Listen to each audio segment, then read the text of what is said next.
running out to reach a deal. Good afternoon, I'm Terrence Lee. And I'm Sylvia Perez. Weather is first at 4, another chilly day, but I actually walked back to the station this afternoon. I didn't think it was all that bad, Emily. No, not so bad today. Actually, we have temperatures currently that are above the freezing mark for a lot of us. We're in the 30s. I actually heard somebody say earlier, hey, it feels so nice. We're going to actually walk home from work. So that's how you know that it has not been pleasant recently because, again, we're still only talking about temperatures that are in the 30s. Now, we are cold enough to where we're going to have a little bit of a wintry mix, some sleet mixing in, maybe even some freezing rain with this next batch of precipitation that's moving in. So for those of you across the northwest suburbs, you can see that pink shading showing up here on the radar. That's the color that we really never want to see because that's suggesting freezing rain, again, a little bit of sleet. So that's the nasty stuff to be driving in. For those of you that are going to be out on the roads in the next few hours, near and north of especially I-80, that's where we're going to be at risk of seeing some icing. And again, we do have the risk of freezing rain across the northwest suburbs as we speak. Now, our temperatures are currently just above freezing for most areas, but tonight we're going to continue to see that rain and then transition into snow tomorrow. Those details coming up. The federal government is putting the CTA on notice. You might see more police patrols on your rise. If the CTA doesn't step up, it could lose federal funding. Casey Cronus is live downtown with the latest on this story. Casey? And the head of the Federal Transportation Administration says the city and state have failed to meet their obligation to riders. A new ultimatum, or special directive as they're calling it, came in the form of a letter to Mayor Brandon Johnson and Governor J.B. Pritzker yesterday. It specifically points to the horrific attack on the Blue Line last month, where a man who had a lengthy criminal history set a 26-year-old woman on fire. She is still recovering from severe injuries. According to the letter, assaults against riders have surged 150% in the last 5 years. Federal officials are now ordering the CTA to come up with an enhanced security plan by December 15th and implement it by the 19th. The CTA says it will respond by the deadline. Mayor Brandon Johnson addressed the government's warning today, as did 42nd Ward Alderman Brendan Riley. The feeling and the emotion and the experience of having crime occur on our public transportation system is certainly detrimental to our city as a whole. The problem here is that the CTA is not safe, especially the red line and blue line. We've seen some horrific events in recent weeks, and I think that could have been easily prevented by having a greater commitment from CTA to actually have police officers occasionally walk through train cars. Simply putting security guards on platforms is not enough. The FTA has not yet said just how much funding it might withhold from the CTA if they fail to meet these demands. We've also reached out to Chicago police, asking what their role will be in these enhanced safety measures. Reporting live downtown, Casey Cronus, Fox 32, Chicago. Thank you, Casey. Chicago Mayor Johnson has not given up on plans to charge companies a head tax here in the city next year. Only now he's targeting companies with more than 500 employees. Scott Snyder is in the newsroom with details. Scott? Yeah, Terrence and Sylvia, last month, more than 24 alders sent a message to Mayor Johnson when they voted no to his initial plan that included a head tax to pay for his safety initiatives. And today, the mayor continues to face pushback, with the chief concern being that businesses will opt to leave the city rather than be forced to pay a head tax. Now, in his revised budget plan, which he released today, the mayor would tax more than 175 of the biggest companies in Chicago, $33 per employee, as opposed to his original plan, which would have hit companies with over 100 employees with a $21 head tax. The mayor believes if Chicago is going to draw future business here, his head tax is key to keeping people safe. It would continue to drive violence down in the city of Chicago, ensuring that our community violence intervention workers are supported, that we can continue our youth employment and diversion programs, services for survivors of domestic violence and gender-based violence, and of course, mental health care for our first responders. 19th Ward Alderman Matt O'Shea is among the most vocal critics of the mayor's head tax.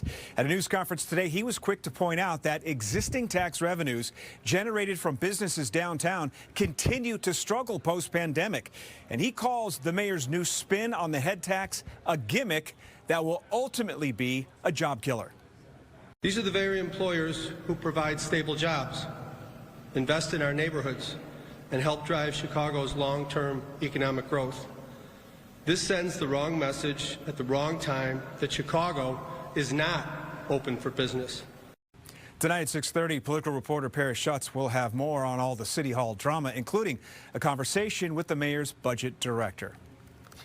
Cook County property tax bills are due Monday, December 15th. Some homeowners might miss the deadline. Taxes rose for more than 1.2 million homes. That's about 80% of properties. In Chicago, the median property tax bill went up by 16.7%, the largest percentage increase in at least 3 decades.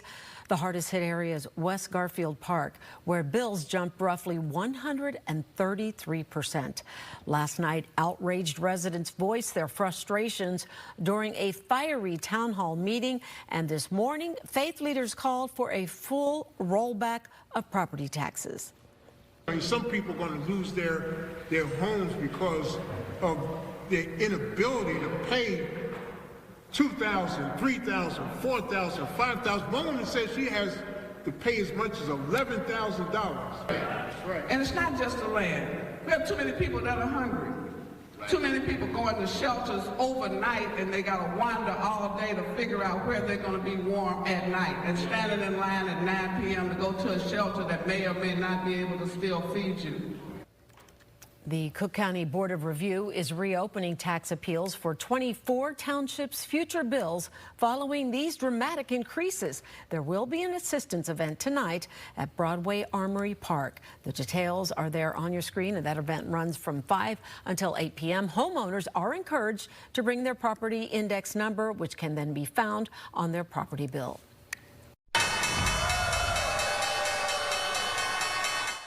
Stocks ended mixed as the Fed's two-day meeting started. Investors expect the Fed to cut interest rates by a 1/4 percentage point. That's what CME data says, at least. But investors also think the Fed might send a hawkish signal. That means the Fed could warn about fewer cuts in 2026. President Trump is testing his claims about fixing affordability issues at a rally tonight in Pennsylvania. Rebecca Castor has a look ahead. My agenda is affordability. And how we can ensure deeper levels of affordability. The president has been lying about affordability, has been lying about the impact of his policies. Affordability is the new buzzword Democrats are using to keep voters laser focused on the economy. But President Trump is pushing back on claims his policies aren't working. I inherited a total mess. Prices were at an all-time high. When I came in, prices are coming down substantially. Tonight, the president is taking his economic message on the road to swing state Pennsylvania to make sure voters know what he's doing to bring costs down. Everything from gasoline to groceries, and the president's doing every day. He is impressing upon us the need to keep pushing forward. Trump has also worked to lower prescription drug prices, declared no taxes on tips and overtime, and pressed the Federal Reserve to lower interest rates. But Democrats point out home prices and health care are still unaffordable for most. Tonight, Donald Trump will throw a barrel of hay into the audience and tell them it's spun gold. But the American people know he's lying, because everywhere they look, prices are going up and up. One thing that would help many Americans, another interest rate cut, which is expected to come Wednesday when the Federal Reserve wraps up its final meeting of 2025. In Washington, Rebecca Castor, Fox 32 Chicago. Since ICE agents left Chicago mid-November, many neighborhoods impacted by those raids and increased enforcement are still feeling the after effects. Leslie Moreno went back to Little Village to see how local businesses are doing now. Leslie, what are you hearing? Hey guys, good evening. Yeah, much completely different scene out here compared to just a couple months ago. Back then, business owners said foot traffic had dropped. Families were too scared to leave their homes, and the entire area just felt on edge. Tonight, many of them saying things are slowly picking back up, but the impact didn't just happen overnight. When federal agents left, some store owners along 26th Street here say they're finally seeing more families shopping and eating out again. Something they didn't see much of when ICE agents were regularly stationed in the area. Others say the damage was deeper than they expected, with weeks of lost revenue and customers who still feel hesitant. And while the heavy enforcement presence is gone, many say they're still feeling the emotional and financial aftershocks. There's days that we have seen on the weekends more so people come out in support, which is good. It's helped with business, but we've also seen days where it still hasn't changed. You know, there's a lot of families that's still scared to come out. Especially, I think they sometime this week they heard that there were rumors back out again, so they just kind of went back into hiding again. And business owners and community members here as well are hoping the holidays will help them fully recover, and they want people to know that Little Village is safe, they're open and ready to welcome customers back again. For now, reporting live here in Little Village, Leslie Moreno, Fox 32 Chicago. Thank you, Leslie. Governor Pritzker just signed a bill that changes immigration enforcement in Illinois. He says this law is a big deal because of how the Trump administration handled immigration. The bill expands sanctuary protections in the state. It stops civil immigration arrests at state courthouses.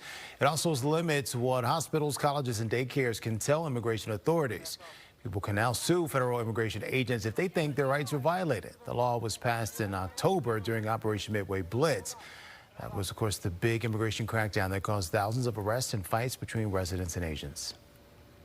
We know that this new set of laws can't mitigate all of the harm, but it gives us new protective tools and is a symbol of our shared action against those terrorizing our communities and our state.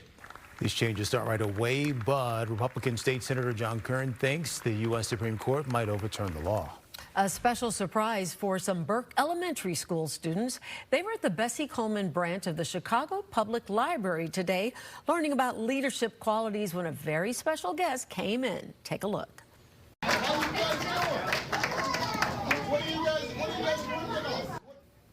Yep, that's former President Barack Obama. He stopped by to read them the book, Flying Free, How Bessie Coleman's Dreams Took Flight. The event was a sneak peek into the storytime programming that's going to be offered at the library branch, coming to the Obama Presidential Center next June. A woman with disabilities is demanding answers. The elevator in her building has been working for months, and there's no sign it will be fixed soon. Why that woman says she feels like a prisoner. The clock is ticking on Capitol Hill. What happens this week as leaders are running out of time to come to an agreement on Affordable Care Act subsidies?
A federal judge grants the release of records in the sex trafficking case against Ghislaine Maxwell, the longtime confidant of Jeffrey Epstein. The ruling in the wake of the passage last month of the Epstein Files Transparency Act means the records could be made public by the end of next week.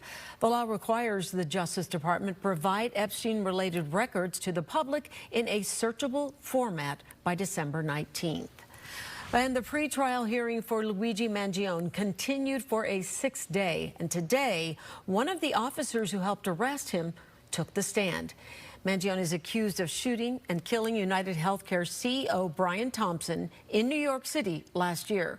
Altoona police officer Stephen Cox took the stand. He says Mangione was not making eye contact with officers and gave a fake name when he was apprehended. The officer then says he told him he was under a police investigation, read him his Miranda rights, and then frisked him.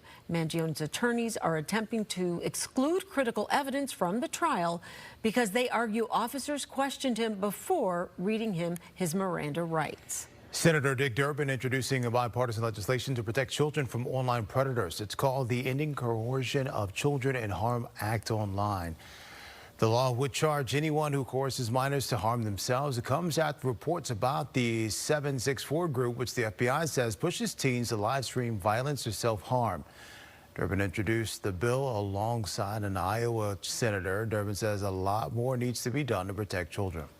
We make great speeches here. We sometimes enact great laws in the committee, but when it comes to taking them to the floor, to enact them on the floor and eventually send them over to the House, we drop the ball completely. Tim Blacko reported on the 764 group a couple months ago. You can find the story on our website, fox32chicago.com. The Senate is set to vote on a Democratic health care proposal this week and is part of that deal that ended the government shutdown. But without Republican support, it's not expected to pass. Obamacare subsidies are expiring at the end of the year. These COVID-era tax breaks kept health care costs low during the pandemic, and without them, millions of Americans could see their premiums skyrocket. Democrats want a 3-year extension, but Republicans say it's time to come up with a new plan. We don't have one yet, but we're going to get one very soon. In our conference meeting, we were imploring the leadership to make sure that there is one cohesive plan that we can all get behind. The question Republicans face this week is very simple. Will they support our bill and lower people's premiums, or will they block our bill and send premiums through the roof? The Senate is expected to vote on the Democrats' plan Thursday. Without an extension, Illinois families that use the ACA Act can expect a jump of about 78% in their premiums next year.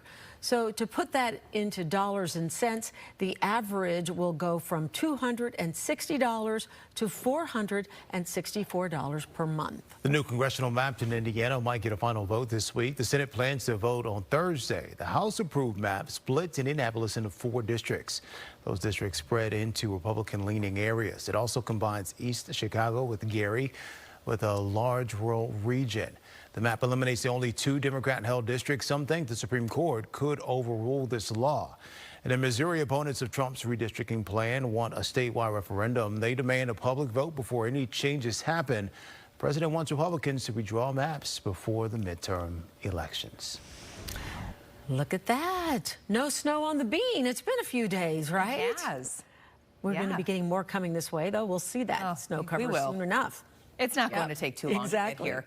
So we have precipitation out there right now, mainly in the form of rain, a little bit of freezing rain, some sleet beginning to show up across the far northwest suburbs. For those of you near and north of I-88, we have to be on the lookout for icing concerns throughout the next few hours. Ground temperatures still at or just below the freezing mark across Lake and McHenry counties. For those of you in northern DeKalb, northern Kane County, northern DuPage County, northern Cook County, we could be seeing a little bit of icing concerns as well. But temperatures are going to continue to rise throughout the evening. So eventually, we are all going to be above the freezing mark tonight, mainly looking at rain later on. But then all of this rain, that's going to be transitioning over to snow going into your Wednesday morning. So your Wednesday morning commute is going to have wind whip snow. We're going to have northwesterly winds gusting as high as about 40 miles per hour, so reduced visibilities and pretty snowy conditions for your Wednesday morning commute. Currently, we have temperatures that are above freezing, near and south of 90 for the most part, with the exception being DeKalb at 32, 31 in Woodstock, 32 degrees in Waukegan. And again, these temps really going to be key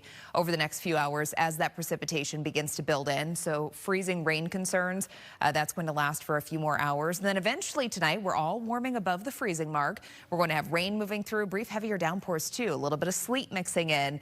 And then tomorrow morning, notice by about 6, 7 o'clock in the morning, we have snow overspreading the area, possibly still mixing with a little bit of rain closer to the lakefront. But overall, it looks like our totals are going to be around a ½ inch for a lot of us. So not a big snowmaker, but it is coming at a really inconvenient time, again, during that Wednesday morning commute. So plan ahead that it's likely going to be a slow and snowy commute tomorrow, and then falling temperatures are expected through the day. We'll wake up in the 30s, but we're going to drop into the 20s during the day. 5-day forecast for you. Jumping ahead to Thursday, we have a chance for snow arriving late Thursday, more so during the evening, the overnight, and then that's going to last into Friday. High temperatures near 29, and then over the weekend, it gets very cold. We'll have high temperatures around 14 degrees on Saturday. Another chance of snow, of course, the Bears game, that's going to be on Sunday. And take a look at those temperatures. We're only warming up to about 11 degrees on Sunday afternoon. Fortunately, we stay dry, but any tailgaters out there in the morning need to be prepared for temperatures right around 0. Back to you. All right. Thanks, Emily. A Chicago City Council member wants to take another shot at instituting roaming curfews. This is all coming after a teen takeover led to a deadly shooting in the Loop last month. Why he says this new proposal is different from other ones. Some gate changes are coming to O'Hare. We'll explain. And the cool way Bears players made people smile today.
Christmas just more than 2 weeks away, and Metra is joining the push to ensure every child has a gift to unwrap. Today, commuters were challenged to donate new unwrapped toys for the Marine Corps' Toys for Tots drive. And this is the 14th year that Metra has partnered with this campaign. Toys collected will stay in the area. If you would still like to donate or request a toy for your child, you can visit toysfortots.org. Well, the Bears brought big wins to fans on the field. And today they brought joy off the field. The team served hot meals to more than 100 residents at Booth Manor. Each person got a meal and a winter hat. Bears tight end Cole Kmet and his teammates did the serving. We're kind of in a bubble this time of year with going into Hallis, and we put our work in, we go to game days, and it seems like it kind of like Groundhog Day every single week. But this kind of lets you step out and reflect and really realize how fortunate we are to do what we do, getting to play football for a living. So any way we can help out the community it's always very special. The team partnered with the Salvation Army. They donated thousands of dollars to make this event happen. And dozens of shelters across the city will now have a hot meal to serve families in need this holiday season. That's thanks to Home Run Inn. It donated 5,000 pizzas to 30 local homeless shelters this morning. Every year, they team up with the city's Department of Family and Support Services to host Miracle on 31st Street. One shelter says the giveaway helps them make a big difference every year. We've been blessed with all these years, especially with the hard times during COVID and every Christmas, knowing that we can come here faithfully and get supported by DFS with the pizzas. It's epic. Home Run Inn says that it enjoys sharing the pizzas to help families in their community. A local woman says she feels trapped in her own home. She has physical disabilities, and the elevator in her building hasn't been working for months. That woman's push for answers coming up next. It's starting the day with hope, knowing you're in the right place, having access to advanced treatments and the most experienced cancer experts. When you're facing cancer, it's not just one thing that makes the difference. It's everything, the big, the small, the unexpected, that helps you keep moving forward. Advocate Healthcare, cancer care that makes the difference.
A local woman is demanding answers after the elevator in her building has been working for months. A Chicago City Council member with a new curfew proposal to try to stop those violent teen takeovers. Big gate changes are coming to O'Hare, while you will have more options if you fly American. And just into the newsroom, incredible citizen footage of a semi on fire on the Stevenson Expressway. Take a look at this fire. This is just north of the Damon exit. At one point, all southbound lanes had to be shut down, but at least one is now open, we are told. No word on any injuries, but you can imagine here we are in the midst of the commute right now, and that is creating some major problems. We're going to keep an eye on this for you.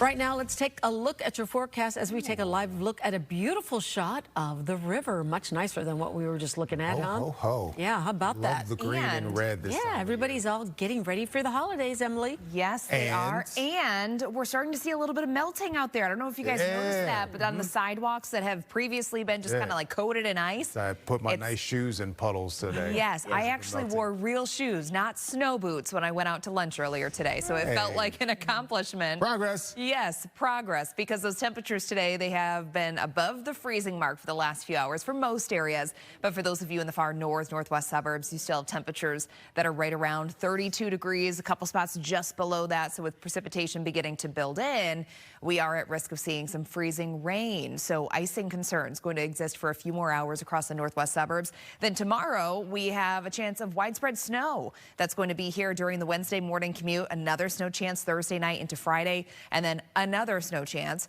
going into this weekend on Saturday. Your radar right now, again, what I want you to focus on here is this pink shading here. That's the stuff that we don't want to see. That's the risk of freezing rain. So again, icing concerns across the northwest suburbs, near and north of I-88 is where we're most concerned about. Temperatures going to drop down to about 32 by daybreak. Then we're down into the 20s during the day on Wednesday. Thursday and Friday gets even colder. Back to you. All right. Thank you, Emily. A suburban woman says she feels trapped in her own home after the elevator in her apartment building went down 3 months ago. She says her disability makes it nearly impossible to get around. Tia Ewing is back from Riverdale. You spoke with her today. I did. Now, you both live in a place, right, where you can go up and down, right, the stairs, and you have the ability to do so. But imagine not being able to do that. That is the case for Joyce Isom. She lives on the second floor. The building has 3. She's on a walker and can't go up and down the stairs with the elevator out and the intercom broken. She's hoping that speaking out will push management to do something.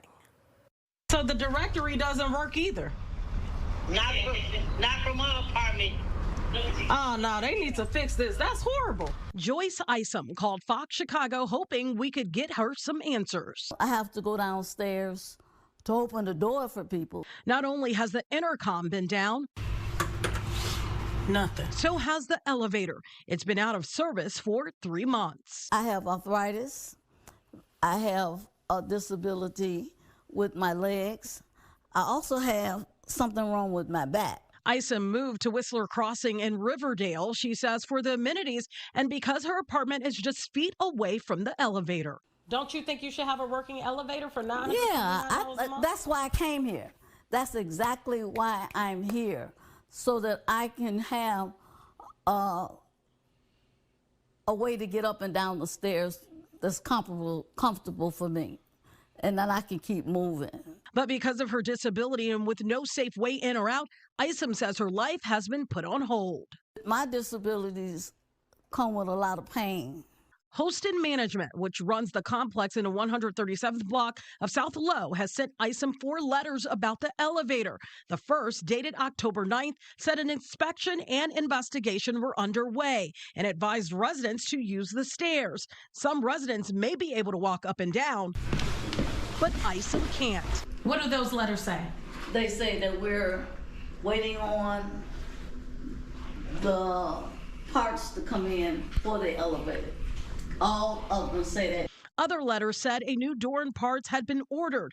The latest notice came December 1st, and it said more parts were needed because the elevator suffered significant damage during an emergency rescue. So if there was a fire, I don't know what I'd do. I don't know how I react. We reached out to Holston Management by email and by phone. The company is based in Chicago. I was able to leave a voicemail for the president. What's going on over at Whistler Crossing? If you can give me a call back, Mr. Holston, I would greatly appreciate it. Thank you and have a great day. Joyce Isom says she's telling her story, hoping it gives management the push it needs to get this elevator moving again. I feel like a prisoner. Can't even imagine right now. I did get a call from the president, Peter Holston, and this is what he had to say. We know the elevator outage at Whistler's Crossing has gone on for far too long, and we are embarrassed by the delay. A service call is scheduled today to confirm when the parts will arrive. We will keep residents updated, including on rent refunds. So as of right now, I am waiting for a call back. I've talked to him 2 times to hear exactly a date on when these repairs will happen. Of course, we'll keep you updated on this story. Terrence and Sylvia, I'll send it back to you. All right, Tia Ewing getting answers.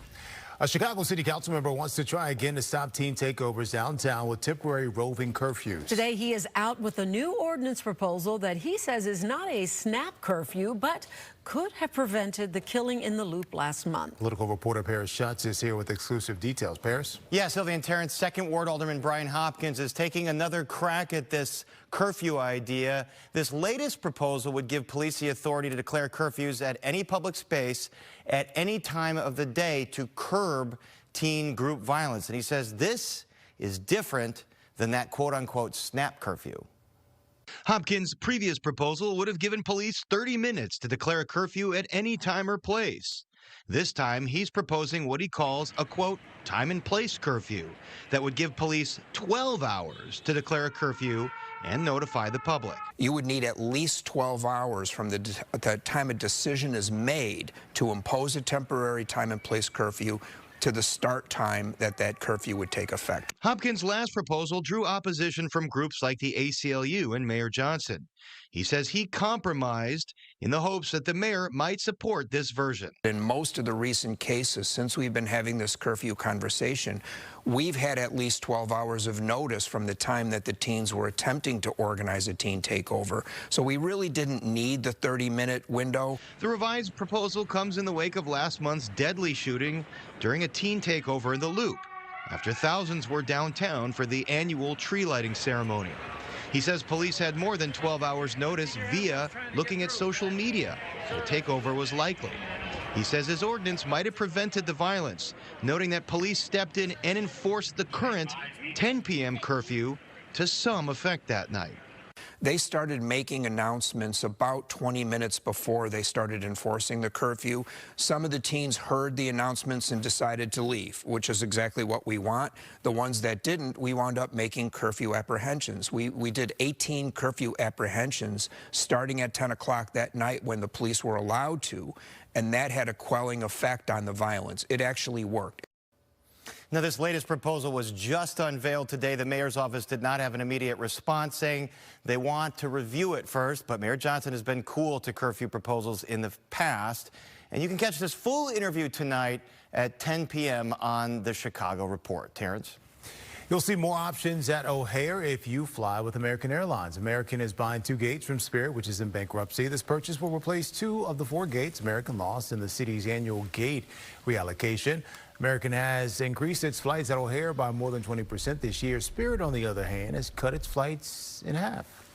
A hospital in Hoffman Estates is getting national attention. U.S. News and World Reporting just naming Ascension St. Alexis one of the best maternity hospitals in the world. The ranking looked at things such as C-section rates, newborn health, and how hospitals address racial disparities among mothers and families. Ascension St. Alexius and Ascension St. Joseph Chicago also just earned spots on Forbes' inaugural list of the nation's top hospitals for 2026. The Lori Children's Radiothon is back. You can help raise money for patients and their families. Now, last year, more than $1 million was raised.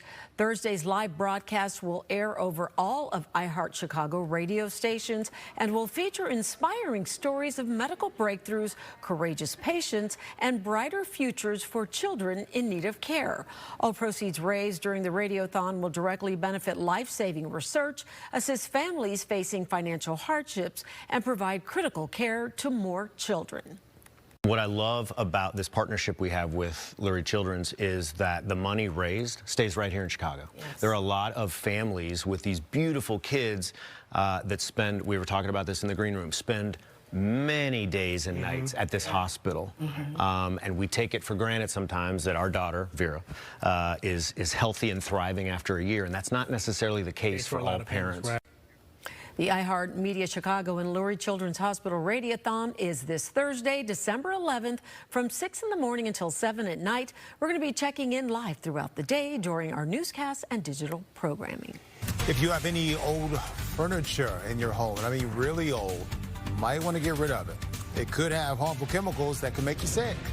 The alarming health problems that you can have if you keep that furniture. And for the first time in nearly 2 decades, the number of people moving out of here hasn't gone up. We'll explain. I grew up.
An 84-year-old woman was seriously injured after a fire broke out at a condo building in Skokie Monday night. The fire was contained to a unit on the 3rd floor. The 4-story building contains 80 units and houses approximately 100 residents, all of whom have been allowed to return to their units, except for the one where that fire occurred.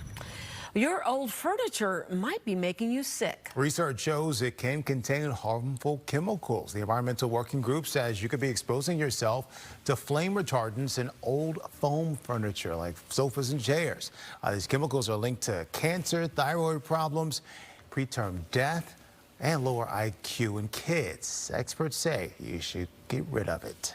A new study shows more families are choosing to stay in Illinois rather than moving to other states. The study conducted by Atlas Van Lines finds the number of people moving into Illinois is just about the same as those moving out. This is the first time in 17 years those numbers have been just about even. This year, 54% of Illinois residents moved out and 46% moved in. Atlas says fewer people could be leaving the state simply because they just can't afford it. Charlie Kirk was the top search this year. His death caused a huge spike in searches. Next, was K-pop Demon Hunters, the Netflix hit that got everyone talking. Then came Labubu, the viral plush toy that everyone wanted. Apple's iPhone 17 was another big search trend. And then rounding out the top 5 was the One Big Beautiful Bill Act, which was signed into law in July. Other notable surges include New York City Mayor Zohran Mamdani, who made headlines. DeepSeek, the AI platform, also drew a lot of search interest. And finally, the government shutdown was a hot topic for searches. Billboard names Dave Chappelle the greatest stand-up comedian of the last 25 years. Billboard crowned Chappelle #1 after polling top comedy bookers, festival directors, and industry insiders. The rankings focus strictly on stand-up, judging impact, consistency, and evolution on stage. Chris Rock and Louis C.K. rounding out the top 3. We are a little more than 2 weeks away from Christmas, but many of you are already putting up your decorations and probably had them up for a long time. Why, one man's inflatables caused one Christmas Grinch to write a mean letter. And Wintry Mix is moving in, bringing more snow and ice. Emily has the full forecast coming up next.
A new survey by Talker Research says most Americans want to hibernate this winter like a bear. Yes, sir. 2/3 of people like the idea of staying cozy inside. Comfortable in my skin, cozy with who I am. Shout out to Beyonce. They plan to spend 56 of the 90 winter days just relaxing. You're looking at the top 6 ways people get cozy right there on your screen, curling up on the couch, layers of blankets, enjoying the quiet, sleeping in, making fresh tea, coffee, hot chocolate, and not leaving home. How do you Sylvia, have Emily, I was gonna what else say- would you add to that list? Yeah, I mean, something cozy. I would add, I don't know, I just want Watching to a Hallmark movie I think with the fireplace going. Cuddling with little Maeve? Do you guys see that? She's a good cuddler. Okay. I think what really, just struck me during that story there was 56 out of the, 90 days? Who has 56 days to do whatever they want? Right? I want that. What is that? I'm thinking Eating like a lot. college kids who get like a winter Yeah, that's break. true. They're home Yeah. with their parents and Yeah. they're chilling on the couch while the mom's cooking everything and waiting Meanwhile, on you know, I was just doing the math. I'm like, how many weekends do I have? How many is that in winter? And I'm like, it's not 56. Not 56, no. Oh, man. Well, you know, being cozy sounds good. I Felt cozy today, honestly. Yeah, Being it in really the wasn't 30s, bad. yeah. It was gusty out there, especially this morning. But you know, temperatures were in the 30s, and that's somewhere that we really haven't been much lately. So it actually felt mild. Yeah, dare I say.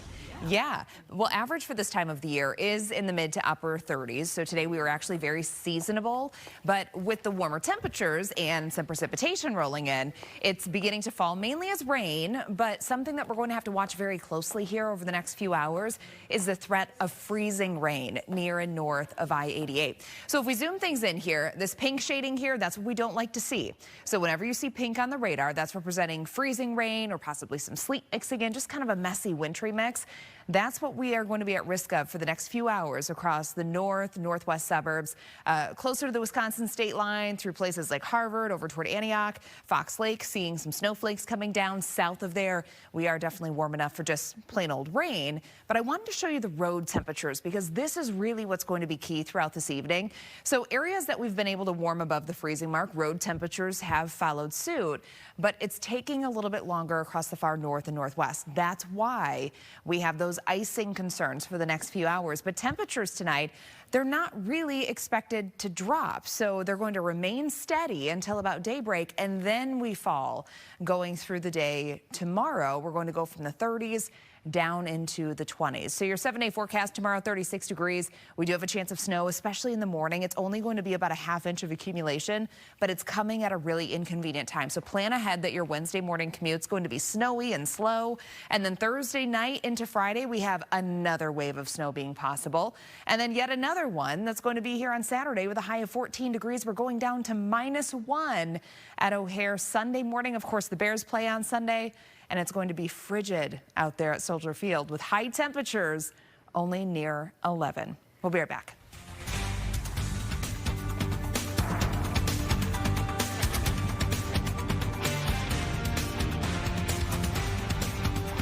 Your go.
Did you know this? It turns out cats meow louder when greeting male owners compared to female. Wow. And apparently, there's a reason for this. Why? Yes, well, UST researchers used body cameras on cats so they could study how they behaved in the first few minutes after their human returned home. So what stood out, most of them, was how cats meow louder because men don't always listen. Forcing the cats to adjust their behavior to get attention. I don't want to be sexist, but I'm just saying. I don't want to be binary, but it's 2025. Let's move on. It's true. It's true. All right, trending now. Researchers have found the largest set of dinosaur footprints in the world. This will be in the next Jurassic Park. Watch. Okay, a team of paleontologists announced the discovery of more than 16,000 dinosaur footprints in Bolivia's village of Toro Toro, which is home to a national park and is dubbed the land of dinosaurs. The area has long been famous for its giant monster-like footprints, but researchers say it has very little fossil evidence, possibly because of human disturbances or because dinosaurs were simply migrating through the region. But these footprints give them a rare look at behaviors they can't learn from bones alone. So first, we started with one area, and then later on we found that these led into another area, and you could connect them all, and eventually we ended up with 9 different areas that are more or less all connected physically. Well, the footprints, these are huge. They were discovered. They are a range of different sizes, though, which researchers say means dinosaurs as big as 33 feet tall were traveling with others as small as a chicken. Okay. So that's interesting. How do you guys feel about those inflatable holiday decorations? Love them. Do you like them? Yeah, absolutely. I know you hate the ones at car dealerships. Yeah, the one that... Because they creep you out. Yeah, that do all the movements. I could agree with that. Now, for Halloween, I actually took my family to this one in Hammond, that neighborhood that embraced the inflatable pumpkin craze. But this time, the decorations have a Grinch blowing hot air. Yeah, man went online. He shared an angry letter from a neighbor to take his, and this is a quote, tacky inflatables down, or else. That's a Grinch for real. For real. Before sharing the letter, a little background for you here. David Gooding says last year he accidentally ordered a 20-foot inflatable Santa. You see it right here, thinking it was only 4 feet. Now, instead of returning it, which, you know, could be a process, a hassle, he decided to give it to a friend, get it a friend, a 20-foot inflatable snowman. So it's 2 up now if you're doing the math, because I'm not. Long after the installation, he got this letter you see on the right side, reading in part, I live down the road and I am absolutely horrified by your giant inflatables you have put outside your property.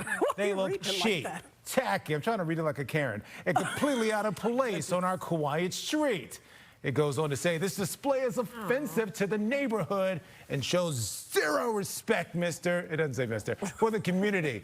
It is signed an unhappy neighbor. Now, some comments online suggest Goodings buy more inflatables. Buy more inflatables in response to his Grinch. That Grinch had good handwriting. I have to give him that credit. Was it? I didn't look at the handwriting. The letter was too good. Pristine. I'll give him that. Oh yeah, if I were him, I would buy even more inflatables. Just do a family. Mrs. Claus, a snowman, a candy cane. Yeah. Why not? Okay.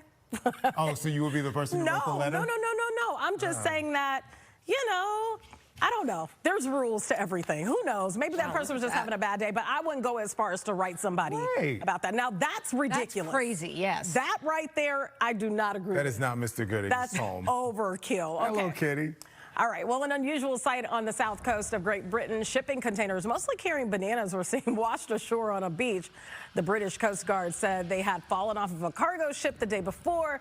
16 containers went overboard, with 8 carrying bananas, 2 carrying plantains. I love me some good old plantains. And 1 carrying avocados. Those are good, too. And the other 5 being empty. The Coast Guard said you can see the bananas on the shore. Fire and rescue crews, they had to cordon off that area and urge people not to approach those containers. So apparently, because I was reading an article about this, there were like cops waiting around too, because people were going to go pick up bananas and they were stopping the people from picking up the bananas that are washed up. They're going to probably go to waste anyway, though. They probably aren't going to sell those to people, so let them just have them. There are things that I could say that I should say, but I should Don't not, you say. and I won't. No, you don't. But We're I will say, thanks for watching the news at 4. Yes, here's Sylvia and Scott now. Don't steal the bananas, guys. All right, thanks, you two.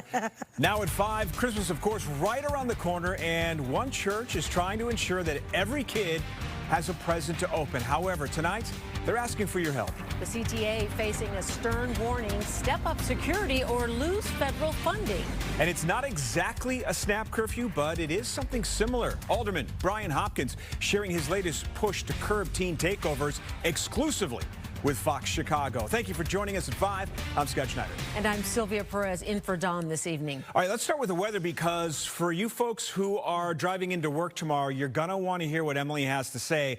After a couple of calm days, we're back into the throes of winter. Yeah, we're back in the thick of it here. So outside right now, so before we can even get to the snow tomorrow morning, we have to deal with a little bit of freezing rain in some portions of the area. For those of you that are near and north of I-88, if I zoom the radar in here, you can see this thin band of pink showing up. Whenever you see this pink shading on the radar, that's the color that you just don't want to see, because that's freezing rain. It's a wintry mix, and it's just kind of the worst kind of driving conditions that we're going to be seeing there. Now, the reason for this is that temperatures across the northwest suburbs are still holding steady right around that freezing mark. So your ground temperatures, the road temperatures, are still at or just below freezing, where you see this darker shade of blue. Everywhere else, farther to the south, as temperatures have warmed today, the road temperatures have as well. And we have rain in your forecast throughout this evening. That's going to continue through tonight. And then tomorrow morning, that's when we start to get much colder. So the rain, that's going to transition over to snow, and it's going to be a snowy Wednesday morning commute for you. It's also going to be very gusty. We'll have northwesterly winds, gusting as high as about 40 miles per hour. So just really unpleasant conditions tomorrow morning. We'll have those falling temperatures through the day, and then it gets frigid going toward the weekend. Those details coming up. Sylvia. Thanks, Emily. Just into the newsroom, incredible citizen footage of a semi on fire on the Stevenson Expressway. This is just north of the Damon exit. At one point, we are told all southbound lanes did have to be shut down, but now one lane is open. No word on any injuries, but as you can imagine, it's right in the thick of the evening commute, so it's causing some major problems as we look at the backup there. We'll keep you posted on what's happening. Opening statements today in the federal civil rights trial involving a man shot by police on the CTA. The case centers on Ariel Roman. He was shot by former officer Melvina Bogard during a struggle in 2020 at Grand Station. She tried issuing him a citation first. Criminal charges were brought against her later. She was acquitted of aggravated battery and misconduct. However, COPA found that shooting violated department policy and says it was unjustified. Meantime, riders may soon see more police patrols on both CTA trains and also on buses. The federal government is demanding a series of changes to make Chicago's public transit system safer. Casey Cronus is live downtown with details on this story. Casey? The Federal Transit Administration has essentially given the CTA an ultimatum: make those changes or risk key federal funding. It came in the form of a special directive written in a letter to Mayor Brandon Johnson and Governor J.B. Pritzker. It specifically points to the horrific attack on the Blue Line last month, where a repeat offender set a 26-year-old woman on fire. She is still recovering from severe injuries. According to the letter, assaults against riders have surged 150% in the last 5 years. Federal officials are now ordering the CTA to come up with a new security plan by December 15th and implement it by the 19th. The CTA says it will respond by that deadline. Governor J.B. Pritzker is pushing back, while 42nd Ward Alderman Brendan Riley says he doesn't often agree with President Trump, but on this topic, he's on board. This is the federal government threatening state and local government with taking away federal funds for a purpose that they're not allowed to. I think the CTA should consider jettisoning their security contract. They should be using CPD officers on an overtime program and have them actually deployed onto trains from time to time. If a would-be criminal thinks there's a shot at running into a uniformed police officer on a train, they're going to think twice about committing that crime. The federal government hasn't revealed just how much it might end up withholding. We've also reached out to the Chicago Police Department asking what their role might be in this plan, but haven't yet heard back. Reporting live in River North, Casey Cronus, Fox 32, Chicago.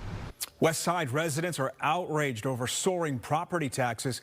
Clergy members in the area now asking for a full rollback as homeowners continue to grapple with high bills in the midst of the holiday season. The Cook County Treasurer's Office reporting the median property tax bill in Chicago has gone up a whopping 16.7%.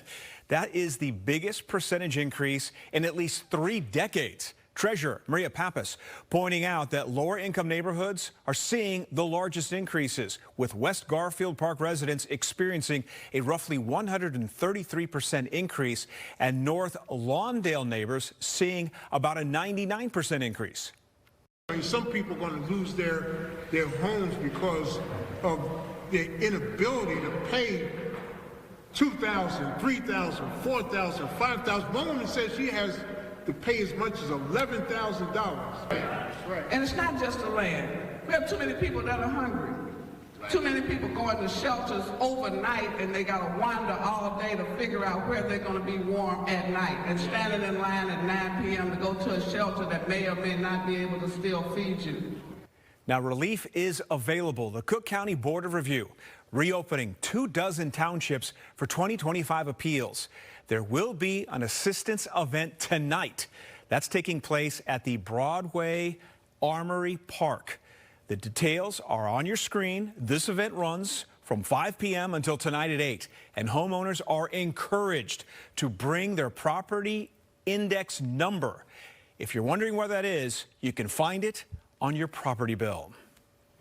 Even though Midway Blitz has been significantly slimmed down, as we've reported, Governor Pritzker is still taking steps to protect immigrants. Terrence is here with the latest on a law that he just signed. Yes, Scott and Sylvia, it takes effect immediately as well. The law shields people from federal enforcement near courthouses, hospitals, university campuses, and daycares. It also allows people to sue federal immigration agents if they feel their rights were violated. Governor Pritzker says this is also about sending a message to the president, Kristi Noem, Gregory Bovino, and anyone else, he says, who tries to terrorize the people of Illinois.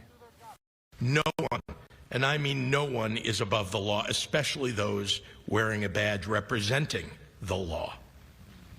Our communities have experienced real tragedy over these past months.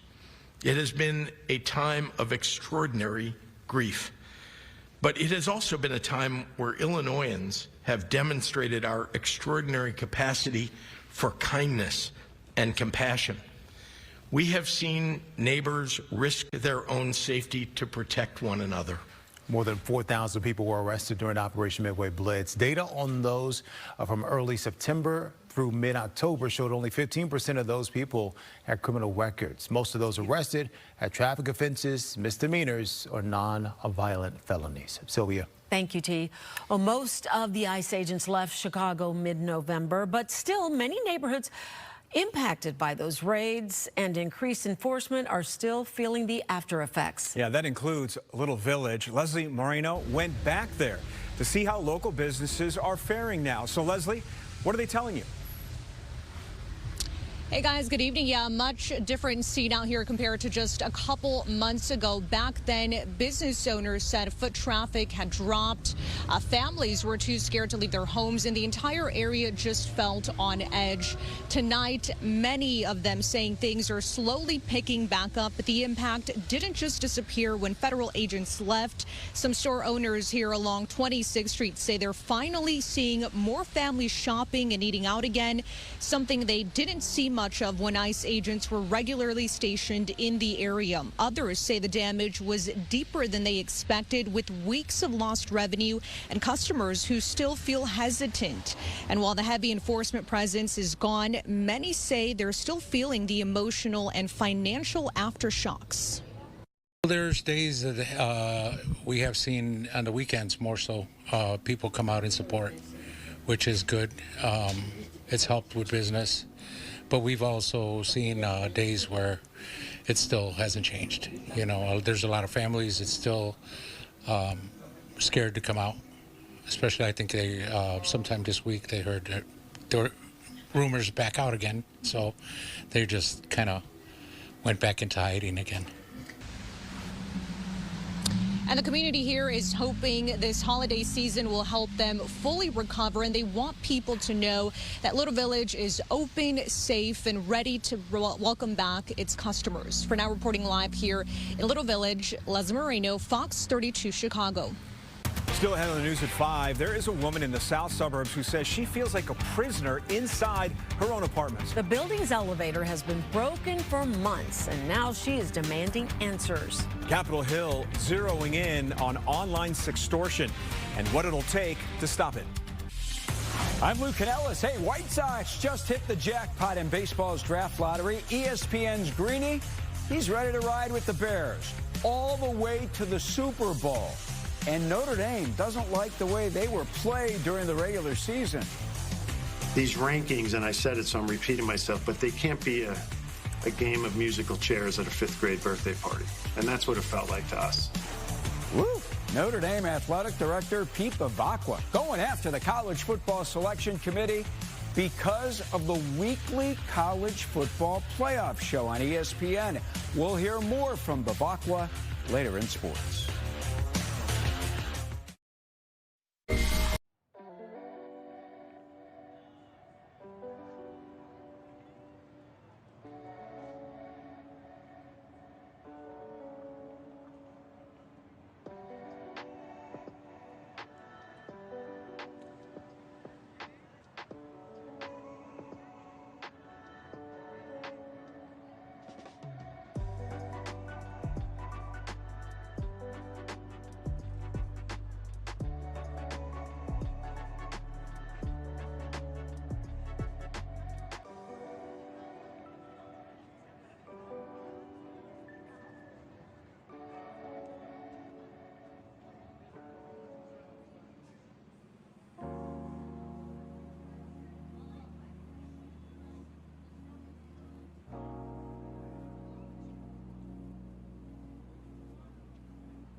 It's been exactly a year since police in Pennsylvania arrested Luigi Mangione after a 5-day-long manhunt. The 27-year-old accused of shooting and killing United Healthcare CEO Brian Thompson last December right outside of a New York City hotel. And now he is sitting in a New York City courtroom for a pretrial hearing.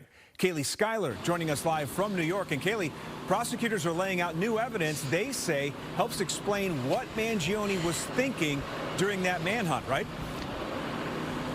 Yeah, Scott. So according to a note that prosecutors say police found on Mangione during the arrest, plucking his eyebrows was actually at the top of his to-do list. He also wrote that he wanted to buy black shoes, writing a white stripe was too distinctive. The note also said, quote, change hat. Prosecutors say Mangione also had a list of other reminders, one saying keep momentum, FBI slower overnight, and check reports for current situation. So it seemed like Mangione was watching the news during this manhunt. Mangione has pleaded not guilty to state and federal murder charges. This pretrial hearing is related to his state case. Mangione's defense team wants to throw out some evidence before the trial begins because they argue police didn't have a warrant to search his backpack and say officers didn't read Mangione his Miranda rights for about 20 minutes. But prosecutors say police didn't break any laws during the arrest. I think ultimately, at the time that the officers confronted Luigi Mangione, they were under the belief, and correctly so, that they were confronting an alleged armed murderer. And so I think the judge has to parse apart some of the actions of the officers and the order of events. But ultimately, I think that the prosecution will still be able to retain this evidence. Today in court, we heard from an Altoona police officer, and he talks about this day a year ago when they found Mangione in that McDonald's. The police officer said that he believed they had found the New York City shooter when they opened up the backpack and found a gun, and also realized that Mangione had fake IDs. In New York, Kaylee Schuyler, Fox 32 Chicago. A suburban woman says she feels trapped inside of her own home after the elevator in her apartment building went down 3 months ago. She says her disability makes it nearly impossible to get around. Tia Ewing, back from Riverdale with the story. Yeah, and she says she keeps paying her rent despite all of these issues. Joyce Isom lives on the second floor. The building has 3. She's on a walker and can't go up and down the stairs with the elevator out and the intercom broken. She's hoping that speaking out will push management to actually do something. So the directory doesn't work either? Not from my apartment. Oh, no, they need to fix this. That's horrible. Joyce Isom called Fox Chicago hoping we could get her some answers. I have to go downstairs to open the door for people. Not only has the intercom been down, nothing. So has the elevator. It's been out of service for 3 months. I have arthritis. I have a disability with my legs. I also have something wrong with my back. Isom moved to Whistler Crossing in Riverdale, she says, for the amenities and because her apartment is just feet away from the elevator. Don't you think you should have a working elevator for $900? Yeah, that's why I came here. That's exactly why I'm here, so that I can have a way to get up and down the stairs that's comfortable for me, and then I can keep moving. But because of her disability and with no safe way in or out, Isom says her life has been put on hold. My disabilities come with a lot of pain. Holston Management, which runs the complex in the 137th block of South Low, has sent Isom 4 letters about the elevator. The first, dated October 9th, said an inspection and investigation were underway and advised residents to use the stairs. Some residents may be able to walk up and down, but Isom can't. What do those letters say? They say that we're waiting on the parts to come in for the elevator. All of them say that. Other letters said a new door and parts had been ordered.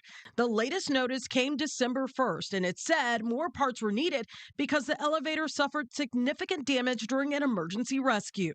So if there was a fire, I don't know what I'd do. I don't know how I react. We reached out to Holston Management by email and by phone. The company is based in Chicago. I was able to leave a voicemail for the president. What's going on over at Whistler Crossing? If you can give me a call back, Mr. Holston, I would greatly appreciate it. Thank you and have a great day. Joyce Isom says she's telling her story, hoping it gives management the push it needs to get this elevator moving again. I feel like a prisoner. And I did get a call back from the president, Peter Holston, and this is what he had to say. We know the elevator outage at Whistler's Crossing has gone on for just far too long, and we are embarrassed by the delay. A service call is scheduled today to confirm when the parts will arrive. We will keep residents updated, including on rent refunds. As of right now, Mr. Holston told me that he's waiting for a timeline for all of this work to be completed. And of course, we will keep you updated as well. Tia Ewing, Fox Chicago. Lawmakers on Capitol Hill are focusing on how to keep kids safe online. The Senate zeroing in on online sextortion. Today, members of the Senate Judiciary Committee got a first-hand account of how one teen took his own life after being harassed for more than 19 hours by a female predator. She groomed him. Then she asked if he wanted to see her unclothed and exposed herself. She asked him to do the same. And like any innocent 17-year-old boy who liked a girl and saw no danger, he did. Now, this hearing comes as Congress ramps up its oversight of big tech and its role in keeping children safe. Lawmakers on both sides of the aisle agreeing more needs to be done outside of the hearings. We make great speeches here. We sometimes enact great laws in the committee. But when it comes to taking them to the floor, to enact them on the floor and eventually send them over to the House, we drop the ball completely. Ahead of the hearing, Senator Dick Durbin, who you just heard from, along with Senator Chuck Grassley, introduced a bipartisan package of 3 bills to address the issue, targeting weak sentencing laws, online criminal networks, and child sextortion. People across the Mid-Atlantic waking up to snow and icy roads today after temps fell overnight. Now nearly a dozen states are at risk for severe weather this week. The National Weather Service says up to 14 inches of snow could fall across parts of the Midwest and through the Mid-Atlantic through tomorrow. On the West Coast, they're getting one of those atmospheric rivers known as the Pineapple Express, and that is bringing soaking rain to Oregon and to Washington State. And yes, we've had a lot of snow recently. A program in Bolingbrook is helping those who have difficulty clearing it away from their homes. It's called the Snow Angel Program. People can go on the Snow Angel website and request that somebody in the neighborhood shovel outside their home. A lot of requests come from seniors, people with physical disabilities, and those experiencing financial hardship. The program began back in 2022. A village trustee came on Good Day Chicago to talk about how important the Snow Angel program is. As you can imagine, the cost of snow removal is not cheap. So when a senior finds out that there's a free program that they can sign up to where someone down the block is going to come over, shovel their driveway, shovel their sidewalks so kids can, walk to the school bus stop, and they don't have to feel guilty about their house being the only house on the block not shoveled, they're truly grateful for these true snow heroes, snow angels that have volunteered in this program. And by the way, you can volunteer to become a snow angel on their website. The village says there are way fewer volunteers this year than last year. And once again, we talked about this yesterday, but we are on the precipice of actually surpassing all of last year's snow totals. I know we're talking about rain tonight, but then we get more snow tomorrow? More snow tomorrow. We have another chance of snow Thursday night into Friday, followed by another chance of snow on Saturday. So I think by the end of this week, there's a pretty good shot that we're going to surpass the amount of snowfall that we received the entire season last year, the 2024-25 season. So yes, it's been a very snowy start to our winter so far, and it looks like there's really no end in sight for this weather pattern anytime soon. The radar right now, we are seeing some precipitation across the northwest suburbs, starting to see some of that rain coming down closer to Chicago, over into northwest Indiana now. Mainly rain, but at times we could be dealing with a little bit of freezing rain, maybe some sleet mixing in as well, because our temperatures are right at the freezing mark. So for those of you in Woodstock, right at 32 degrees, ground temperatures, your road temperature is still right around 31, 32 degrees. But as we progress through the overnight, notice that wind direction. That's going to bring in some slightly warmer air, so temperatures are going to stay in the 30s. We stay above freezing during the overnight. Rain is going to be the thing tonight, and then tomorrow morning, it is all about the snow. This is going to be a snowy Wednesday morning commute for you, and it's also going to get very gusty. I'll have your 7-day forecast coming up. We'll be right back.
raging fire sending people in one California town running into the streets to escape the flames. Check it out.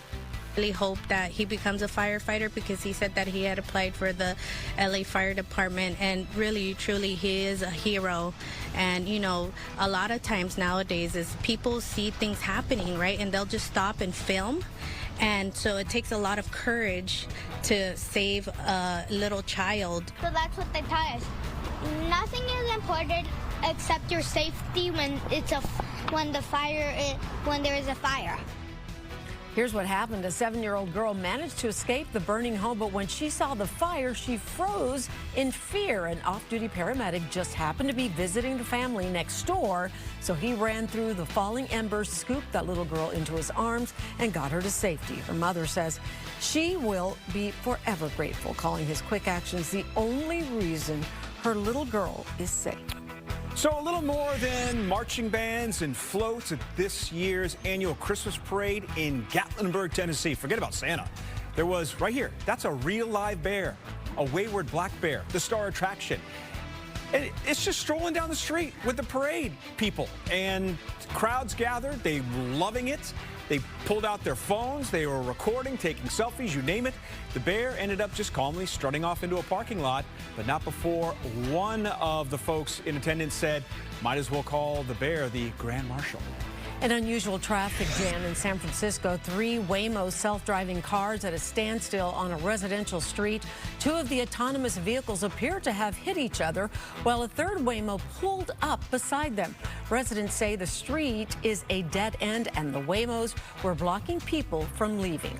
You travel all over the world, Sylvia. Have you ever had In-N-Out Burger? I have. You know how awesome it is. Well, it's big in California, and yes. A viral trend has forced them to make a menu change. They're removing order number 67 from the system. Can you guess why? Why? 67. Oh, 67. 67. I thought we were over because that. it's become chaos. Right. So now orders go from 66 all the way to 68 okay, that's because there's no more disruption. Yeah, okay. A 90-year-old neurosurgeon is finally getting his college degree. David Kelly enrolled at the University of North Carolina in 1953 with enough credits to be a sophomore. 2 years later, he was admitted to UNC's School of Medicine through an accelerated program. At the time, he was one class shy of an undergraduate degree, but he started his career in neurosurgery instead.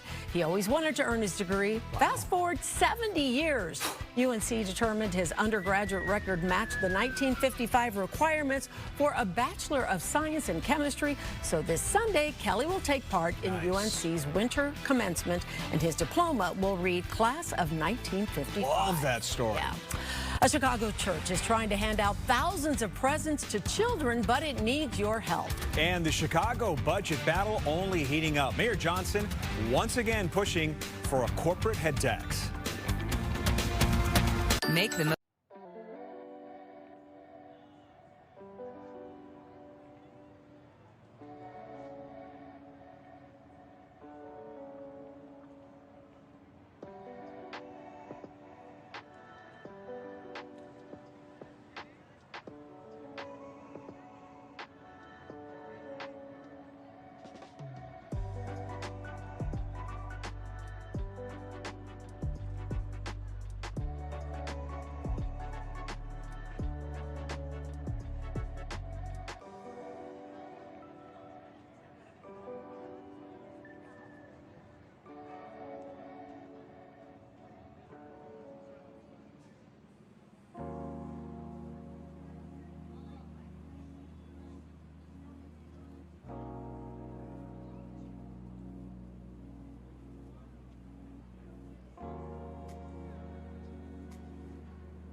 Now at the bottom of the hour, it is not just the snow that could be creating issues on the roads. Freezing rain could be moving in. Does Chicago's curfew for teens need to be changed? An alderman is making a new push after a deadly teen takeover. But first, Chicago Mayor Brandon Johnson hasn't given up on plans to charge companies a head tax here in the city next year. Only now he is targeting companies with more than 500 employees. In his revised budget plan, which he released today, the mayor would tax more than 175 of the biggest companies in Chicago, $33 per employee, as opposed to his original plan, which would have hit companies with over 100 employees with a $21 head tax. The mayor believes if Chicago is going to draw future business here, his head tax is key to keeping people safe.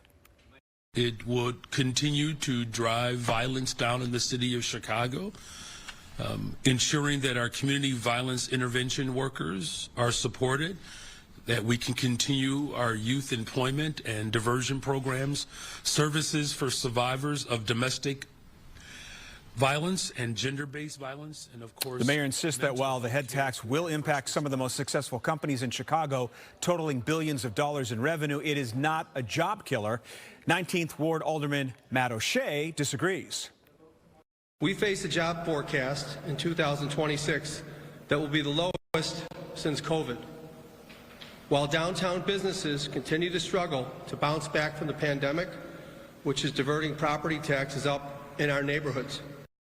Tonight at 6:30, political reporter Paris Schatz will have more on the City Hall drama, including a conversation with the mayor's budget director. But right now, he joins Sylvia and I to talk about Chicago's curfew. So we want to talk about this because an alderman wants to take another shot at instituting that temporary roving curfew, which didn't work the first time. Now he's got another plan. Yeah, he says just don't call it a snap curfew. The last proposal was met with resistance because some groups like the ACLU said it would violate people's First Amendment rights. But today, 2nd Ward Alderman Brian Hopkins is back with a new curfew proposal. He says it's not a snap curfew, but this proposal could have prevented the teen takeover that led to the killing in the Loop after the tree lighting ceremony last month. It would give the police the authority to declare curfews at any public space at any time of day to curb teen group violence. Hopkins' previous proposal would have given police 30 minutes to declare a curfew at any time or place.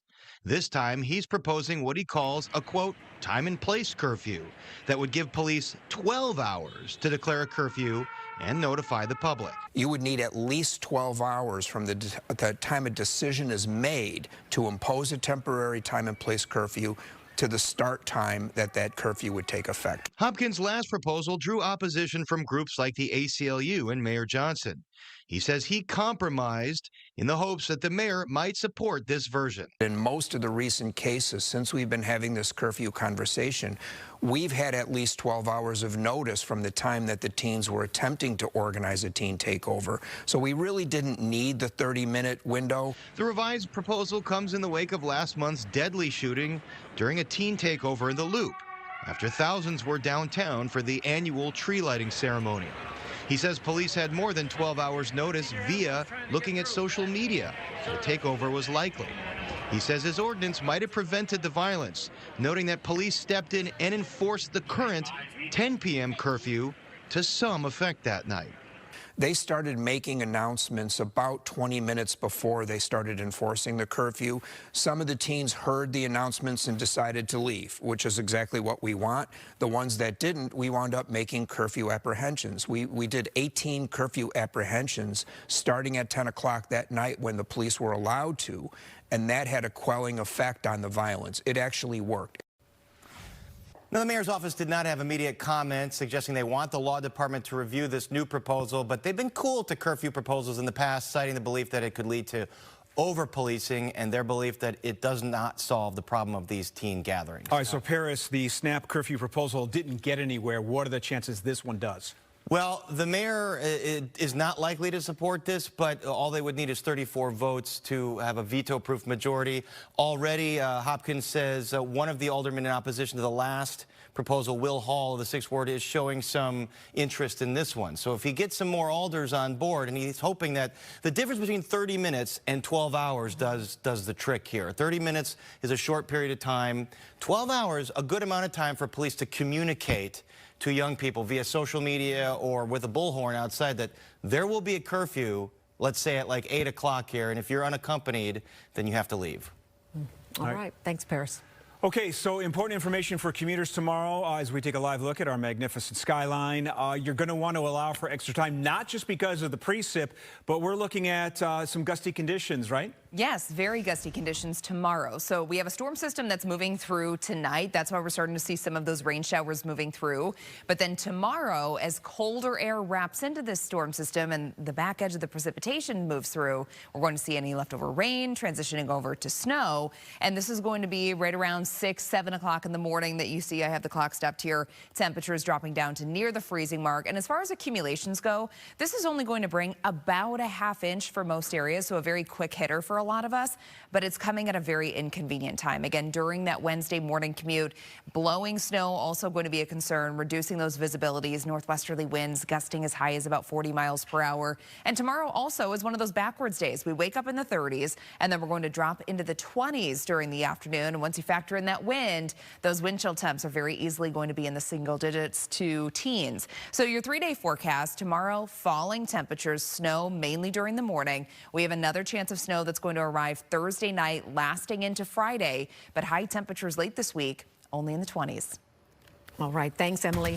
For more than a decade, Another Chance Church of Chicago has been helping make sure every child has a present to open on Christmas. This year, it needs your help to reach their goals. Now, we're going to tell you how you can lend a hand. Keep it here.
Christmas a little over 2 weeks away, and Metra is joining the push to ensure that every child has a gift to unwrap. So today, commuters were challenged to donate new unwrapped toys for the Marine Corps' Toys for Tots drive. This is the 14th year the Metra has partnered with the campaign. Toys collected will stay in the area.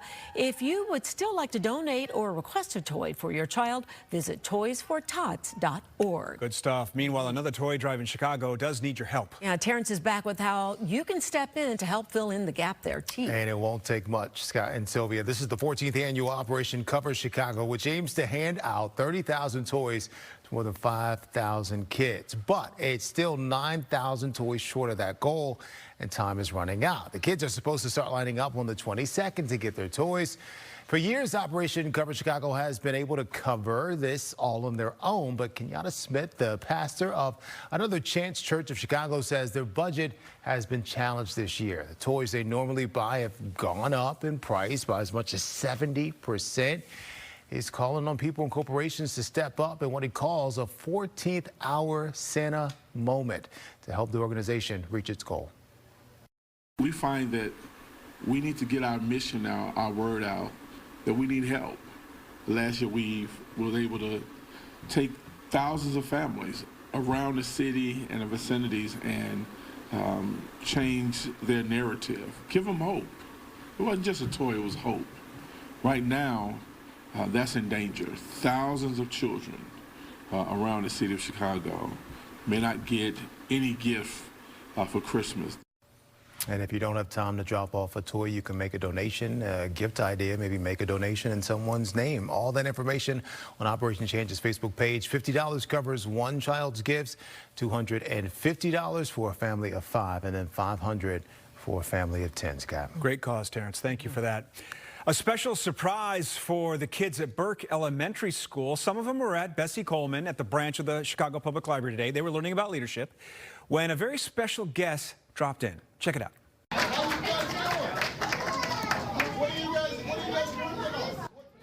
Yeah, it doesn't get much bigger than this. That's former President Barack Obama stopping by to read them the book Flying Free, How Bessie Coleman's Dreams Took Flight. This was a sneak peek into the Storytime programming that's going to be offered at the library branch coming to the Obama Presidential Center next June. Thrilling for them, or at least for the parents anyway, Yeah. saying, wow, look at that. Nice. Okay, we could be seeing even more snow this evening and throughout the end of the week.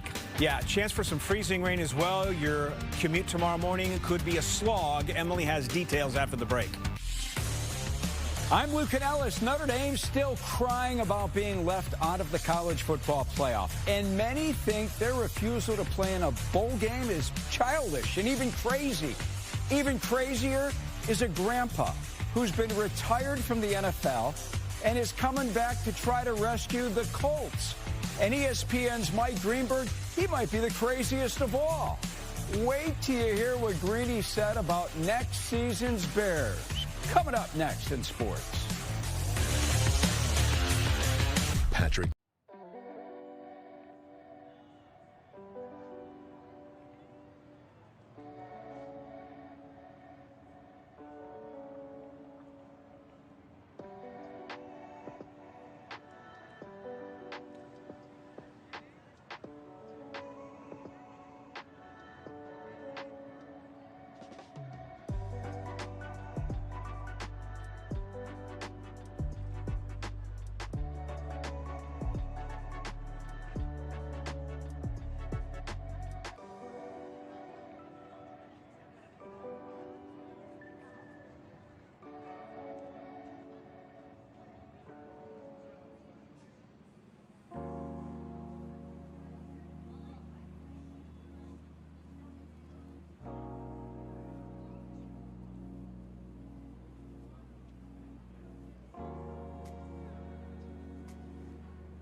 We're following breaking news. At least one student has been killed, another critically wounded in a shooting near a residence hall at Kentucky State University, where police say a suspect was in custody and the campus is on lockdown.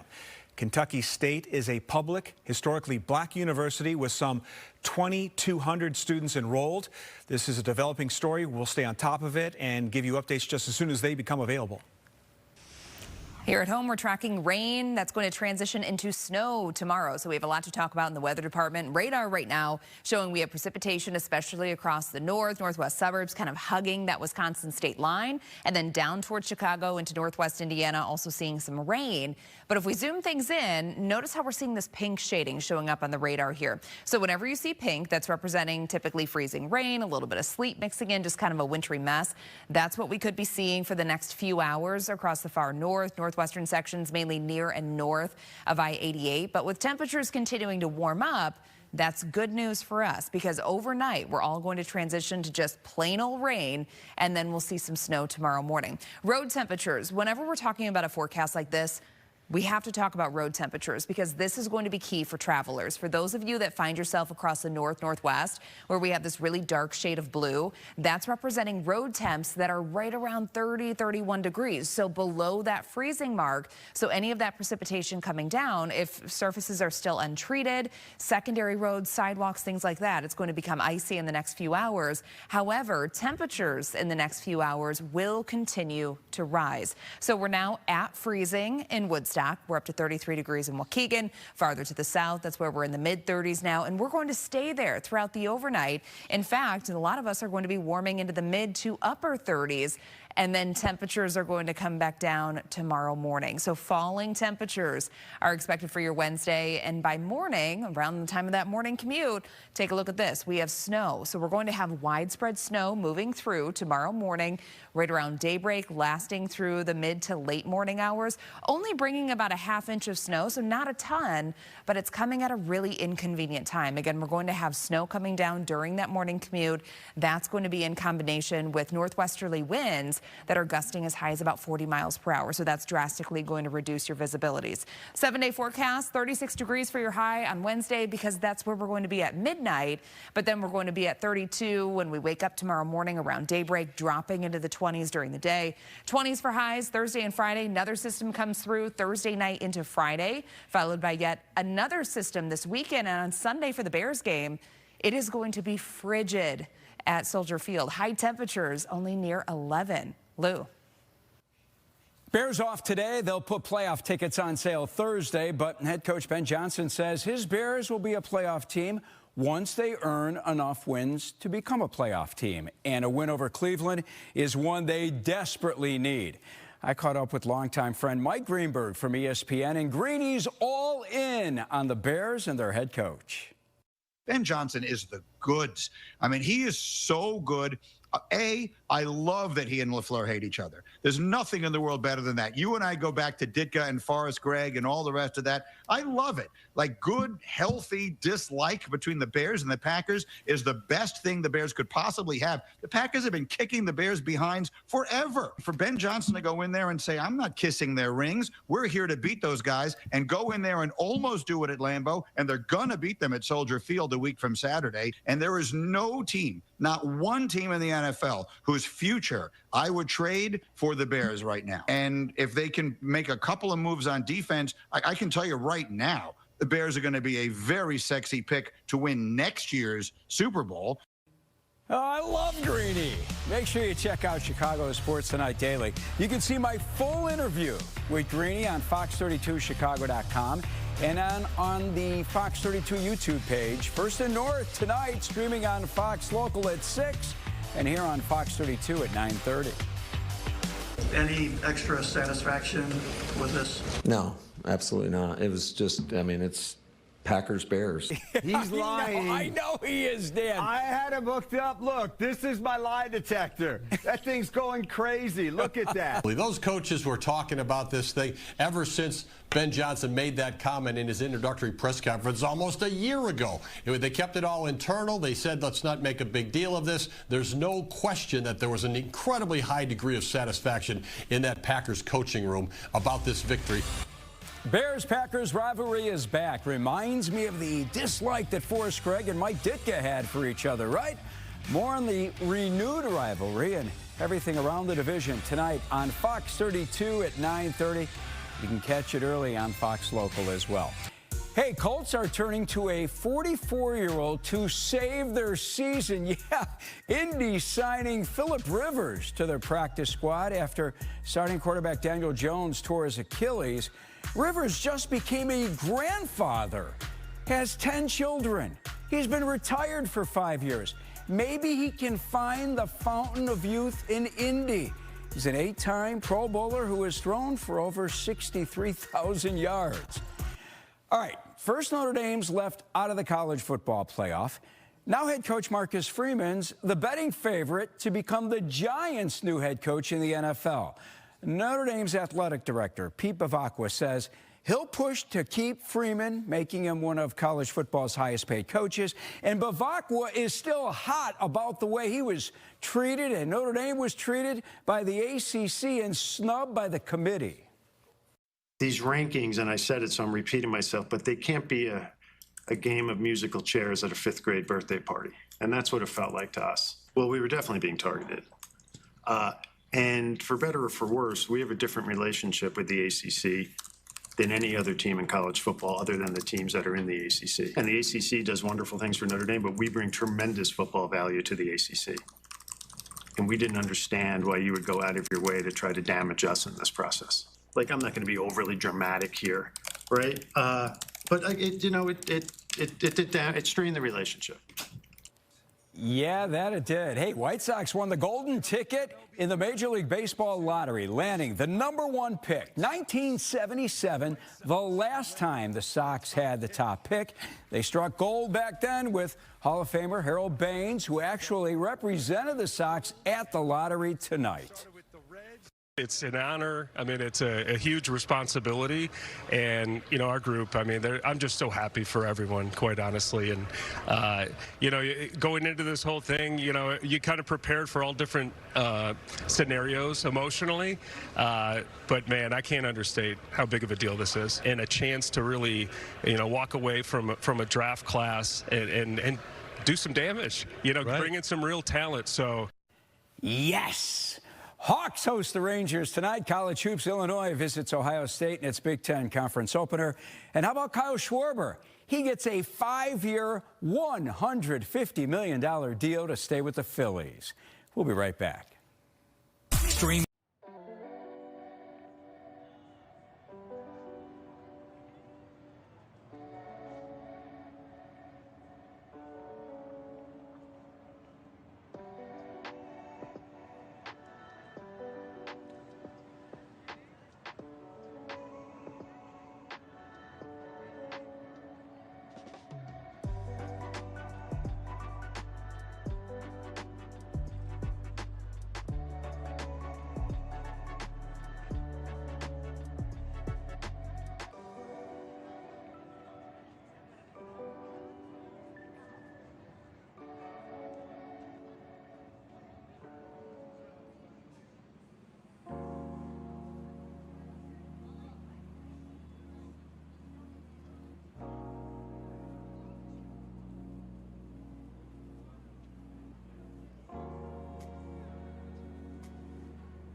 Thanks for joining us, everyone. We'll see you tonight at 9.